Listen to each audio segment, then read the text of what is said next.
you have access to senses towards the infinitely small. Because you contain it. But you know, when I wrote these equations, there was an issue. One of it was like, okay, if everything is different scales black holes, when I presented that to physicists, I got my butt kicked pretty hard. Typically kicked out of physics conference.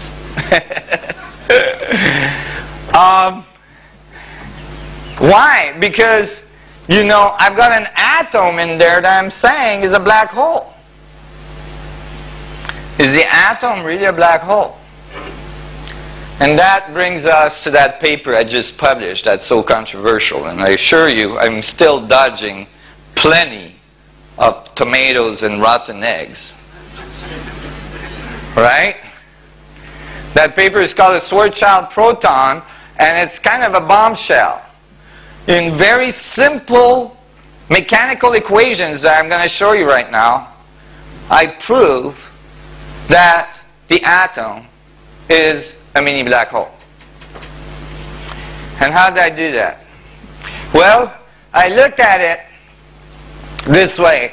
I said, I'm not going to do like everybody else and ignore the density of the vacuum. Okay? I'm not going to ignore the most intense, the most energetic, probably the source of everything, thing that we found in physics. So I said, inside a proton volume, right? The proton is like, let's say you have a simple hydrogen atom, you have a little proton, is the nucleus of the atom. It's very, very tiny in the middle. I said, inside there, how much volume is there? And so I calculated the volume of a proton. It's 10 to minus 39. Depending on which radius you take, it's an approximation. 10 to the minus 39 centimeter cube. And I said, how much of this energy that's in the vacuum is still present inside the teeny weeny beady proton? And I made the calculation, which is pretty straightforward. And the result is 10 to the 55th grams within a proton volume. There's still 10 to the 55th grams inside the volume of a proton. Where did we see that number? The mass of the universe. The mass of the universe. Now remember our assumption, remember our statement? The vacuum connects all things. If that was true, that would mean that you'd expect all the information of every proton in our universe to be present in each one of them. And that's exactly how the math came out. Isn't that cool? This is actually the mathematical evidence, I'll call it for now, that everything is one.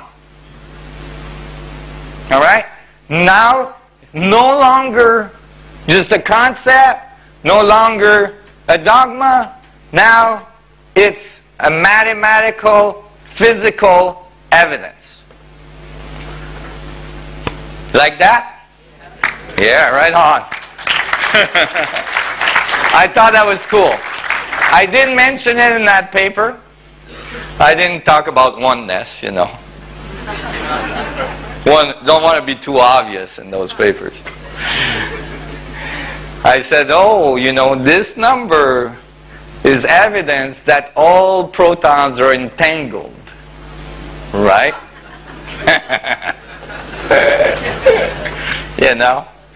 If you use physics terms, then they'll listen. And so,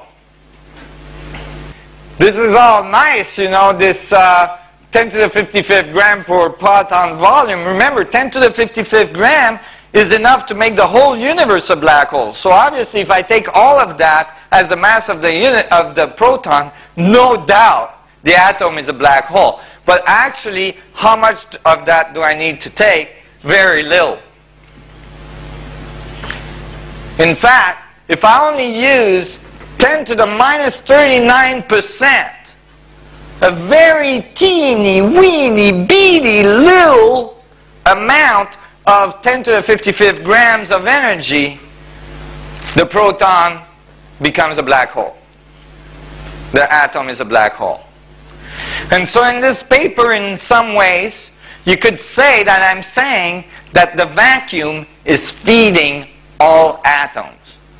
That the material world is basically 10 to the minus 39% of the energy of the vacuum. It's just a little bitty weeny leak, teeny weeny leak of the vacuum. And it makes up the material world. You all followed this? So imagine if we tap this energy that's in space everywhere, we don't even need to tap anywhere close to 10 to the minus 39% of it. You know, if we tap if we cohere that energy, get it to work with us just a little bit, just a teeny weeny bit, we produce enough power to power our whole planet for thousands and thousands of years. We can produce enough power to create gravitational fields, gravitational drives, travel across our solar system, travel across our galaxy, probably go from one galaxy to another or even one universe to another. We free our society from the bounds of being stuck to the surface of a planet, which is not a really good place to be. Just isn't. Cosmologically speaking, surfaces of planets are highly unstable. They don't just hang out because there's people on it. Our atmosphere is equivalent to, like, if you took a billiard ball and put a little shellac on it. That's about the thickness of our atmosphere. And the earth beside the sun is like a little grain of sand. A teeny weeny grain of sand. And one of those big sun flares comes out in the right place at the right time and and everybody in the solar system goes, huh, what was that? Oh, that was Earth's atmosphere. All done. Next thing you know, it looks like Mars. Right? So, never mind, you know, asteroids and comets and all the rest of the stuff. Right? So there is typically a cosmological time period in which a civilization like ours has to figure out how to get off their rock. And if they don't on time, well, you know, on to the next round. You see what I'm saying? This is a fundamental step that a civilization must do. And we are at that point. We are at that moment in our evolution where we must understand these more fundamental principles of the physics of the universe. That includes the philosophy of the universe, the spirituality of the universe, the connection that connects us all, and understand how it works and apply it in our technology so that we can actually, literally ascend.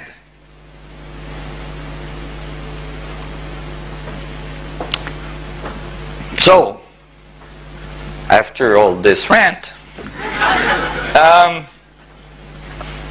if I use 10 to the minus 39% the mass of the mass of the vacuum to make the atom an any black hole, all of a sudden my atom is a heck of a lot heavier than the atom that's measured in laboratory.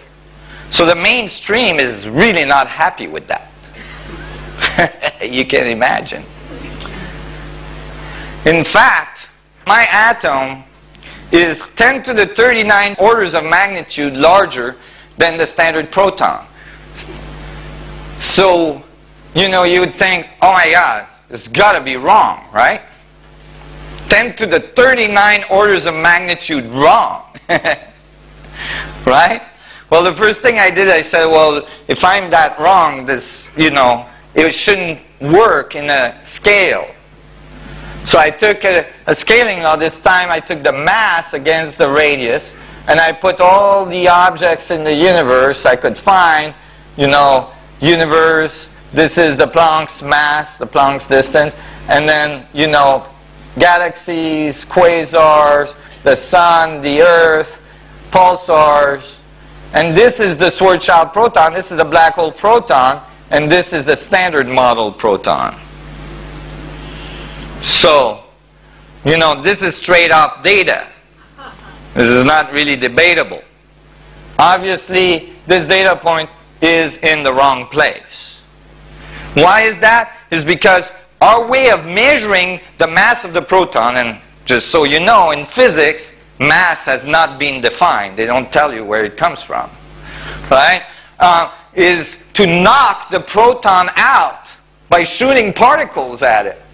And then it pops out of the atom, and then we make a measurement, and we assume that the proton was the same mass when it was in there. Well, you know, when you've disturbed the system, you probably don't get the right data.